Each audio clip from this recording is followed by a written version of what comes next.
Canara bank का share आने वाले समय के अंदर आपको लगभग 200% तक का रिटर्न दे सकता है अपने करंट भाव से और लगभग आपको 800 रुपये तक के टारगेट दिखा सकता है।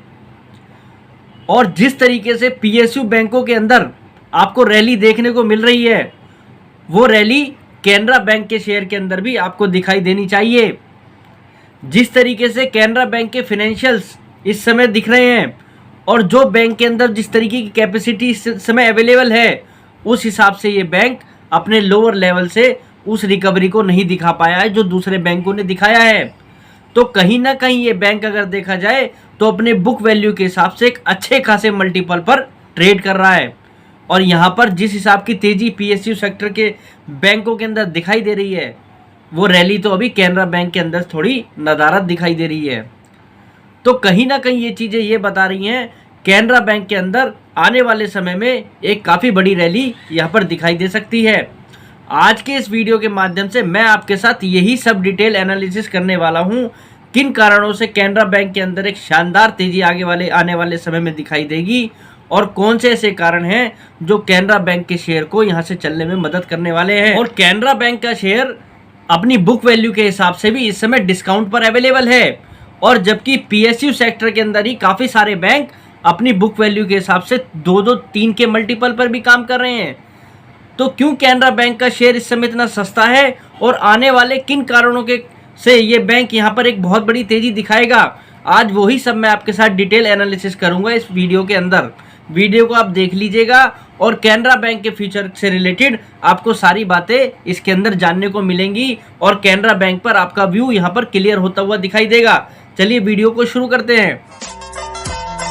पीएसयू सेक्टर के अंदर हमने लगभग काफ़ी सारे बैंकों को कवरेज दी है और पीएसयू सेक्टर के अंदर पिछले कुछ समय से अच्छी खासी रैली भी देखी जा रही है, चाहे उसमें छोटे टिकट साइज के बैंक हो, मिड साइज बैंक हो या लार्ज कैप साइज बैंक हो, सभी बैंकों के अंदर रैली देखी जा रही है। और जैसा कि मैंने आपको हर वीडियो में बताया है कि कारण एक ही है सबसे बड़ा, जिस तरीके से बैंकों की एसेट क्वालिटी पिछले कुछ समय के अंदर सुधरी है, जिस तरीके से बैंकों के अंदर ग्रोथ दिखाई दे रही है, और आप कह सकते हैं कि बैड टाइम का जिस तरीके से बैंकों के लिए बेस बनता जा रहा है, वो इन बैंकों के लिए अब आने वाले समय के लिए यहाँ पर एक पॉजिटिव ट्रेंड दिखा रहा है। और मार्केट भी इस पॉजिटिव ट्रेंड को अब सीधा ही पॉजिटिव ही ले रहा है। अब इसके अंदर बाजार को कहीं यहाँ पर नेगेटिविटी नहीं दिखाई दे रही।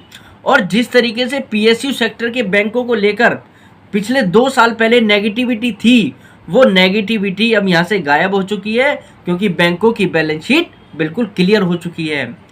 और देखा जाए तो छोटे छोटे जो बैंक हैं, छोटे टिकट साइज के जो बैंक हैं, उन बैंकों की जो एसेट क्वालिटी निचले लेवल से सुधरी है, वो कहीं ना कहीं ये भी बता रही है कि उसका असर अब बड़ा बैंकों पर तो आना है। और कैनरा बैंक एक ऐसा बैंक है जो देश के टॉप पीएसयू बैंक हैं उनमें शामिल होता है। कैनरा बैंक के अगर ब्रांच नेटवर्क की बात करें तो इस समय बैंक के पास लगभग 9,653 ब्रांचें भारत में हैं और 3 ब्रांच बैंक की जो है न्यूयॉर्क, दुबई जैसे देशों में इस समय अवेलेबल हैं।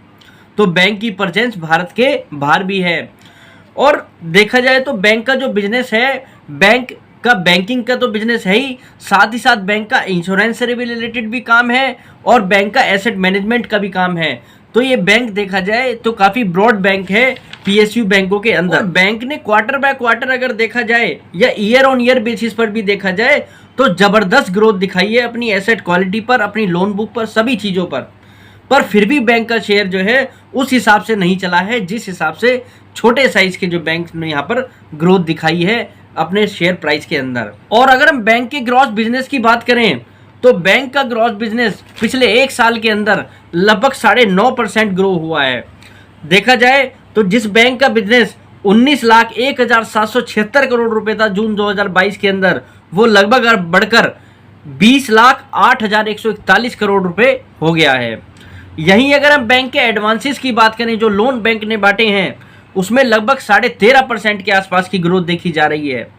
7,83,654 करोड़ रुपए की जो बैंक की लोन बुक थी, वो जून 2023 के अंदर लगभग 8,87,671 करोड़ रुपए के पास हो गई थी, जो कि ये बता रहा है कि बैंक का इस समय लोन ग्रोथ जो है वो काफ़ी अच्छी बैंक के अंदर आ रही है।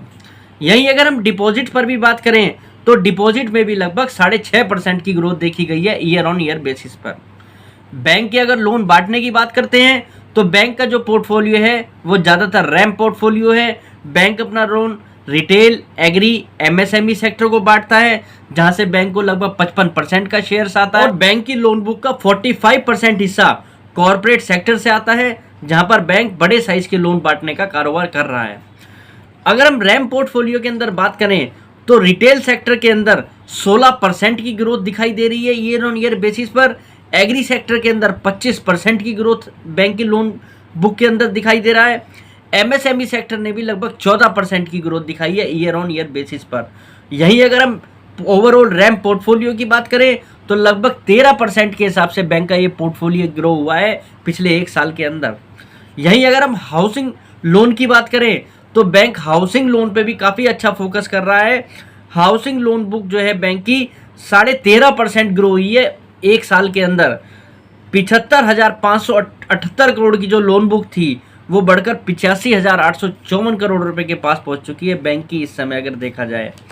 कॉर्पोरेट सेक्टर के अंदर बैंक का विशेष फोकस अगर देखा जाए तो इंफ्रा सेक्टर के ऊपर है, जहां पर लगभग 9.5% की ग्रोथ दिखाई दे रही है और बैंक इंफ्रा सेक्टर की तेजी को भी इस समय मजे लेने की कोशिश कर रहा है, या आप कह लीजिए उसके अंदर अपनी बुक को लगातार बढ़ा रहा है।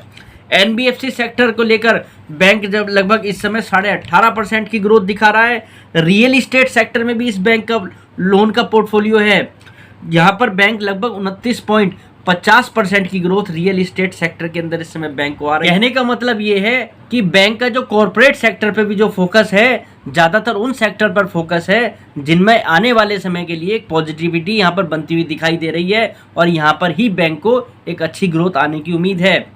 बैंक के अगर हम क्लाइंट लिस्ट की भी बात करें या क्लाइंट क्वालिटी की बात करें तो बैंक के पास जो 25 करोड़ से अबव के जो लोन हैं उसमें लगभग 81% इस समय बैंक के जो क्लाइंट हैं वो ए रेटिंग के हैं, और लगभग 9% क्लाइंट जो हैं वो डबल बी रेटिंग के हैं।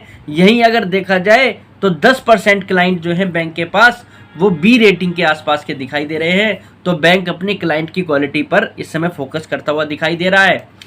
अब बैंक के अगर हम कुछ फाइनेंशियल रेशोज की बात करें तो बैंक ने यहाँ पर ज़बरदस्त ग्रोथ दिखाई है पिछले कुछ समय के अंदर।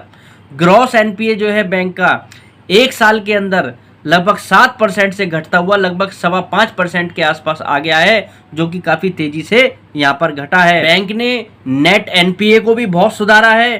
2.48 से एनपीए घटकर अब लगभग 1.5 के आसपास आ चुका है, जो भी अब फ्यूचर को लेकर थोड़ा कंफर्ट दे रहा है यहाँ पर बैंक की क्वालिटी को लेकर। रिटर्न ऑन एसेट्स 0.65 से बढ़कर 1% के आसपास आ चुका है। रिटर्न ऑन इक्विटी इस बैंक का डबल डिजिट में है, ये बात आप ध्यान रखिएगा, इससे आपको अभी इसका वैल्यूशन निकालने में काफ़ी मदद मिलने वाली है। वो भी लगभग 20% के ऊपर यहाँ पर खड़ा हुआ दिखाई दे रहा है। बैंक का नेट इंटरेस्ट मार्जिन 3% के आसपास है, वो भी काफ़ी हेल्दी है। बैंक के कॉस्ट ऑफ फंड की बात करें तो बैंक को देखा जाए तो जिस हिसाब से बैंक की ब्रांच नेटवर्क है, बैंक का साइज़ है, तो बैंक को फंड भी इजीली अवेलेबल है, और 4.76 बैंक का इस समय कॉस्ट ऑफ फंड है, जो काफ़ी अच्छा है। बैंक को अगर हम यील्ड ऑन एडवांसेस देखें तो बैंक इस समय लगभग 8.5% के आसपास का बाजार से इंटरेस्ट ले रहा है, जो कि ये बता रहा है बैंक का नेट इंटरेस्ट मार्जिन आगे भी यहाँ पर बढ़ सकता है। बैंक की ब्रांचें काफ़ी बड़ा नेटवर्क है बैंक के पास। बैंक का प्रोविज़न कवरेज रेशो भी बैंक ने बढ़ाया है। पिछले लोन को लगातार बैंक ने प्रोविज़न कवरेज रेशो के अंदर लेकर अपनी बैड एसेट्स को घटाया है। और बैंक का मैनेजमेंट देखा जाए तो 2024 के लिए काफ़ी सारे लक्ष्य तय कर चुका है, जो कि ये बता रहा है कि बैंक का मैनेजमेंट अब बैंक की क्वालिटी को लेकर काफ़ी कंफर्टेबल दिखाई दे रहा है। बैंक का मानना ये है कि इनका ग्रॉस एनपीए अभी और घटेगा, लगभग 4.5% के आसपास होगा इस फाइनेंशियल ईयर के एंड तक। नेट एनपीए 1.20 के आसपास होगा, जो कि लगभग 1.5% के आसपास है। प्रोविज़न कवरेज रेशो और बढ़ा रहा है बैंक, लगभग 90% के पास ले जाने की बैंक को उम्मीद है। कहने का मतलब बैंक जो है पिछले लोनों को घटाने का लगातार काम कर रहा है। स्लीपेज रेशो में भी बैंक को गिरावट दिखाई दे रही है, जो कि ये बता रहा है कि बैंक के नए एनपीए होने के चांस कम है। बैंक जो लोन बांट रहा है वो काफ़ी अच्छे तरीके से यहाँ पर सोच समझकर बांट रहा है। रिटर्न ऑन इक्विटी की बात करते हैं तो बैंक आज भी ये मान रहा है कि इनकी रिटर्न ऑन इक्विटी लगभग 20% के आसपास रहने की उम्मीद है बैंक को। तो ये बैंक के लिए काफी पॉजिटिव दिखाई दे रहा है। अब हम बात करते हैं मुख्य बात, बैंक के वैल्यूएशंस। दरअसल फाइनेंशियल ईयर 2024 के अंदर बैंक की बुक वैल्यू लगभग 395 रुपए के आसपास की होगी, जिस हिसाब से बैंक का इस समय परफॉर्मेंस चल रहा है।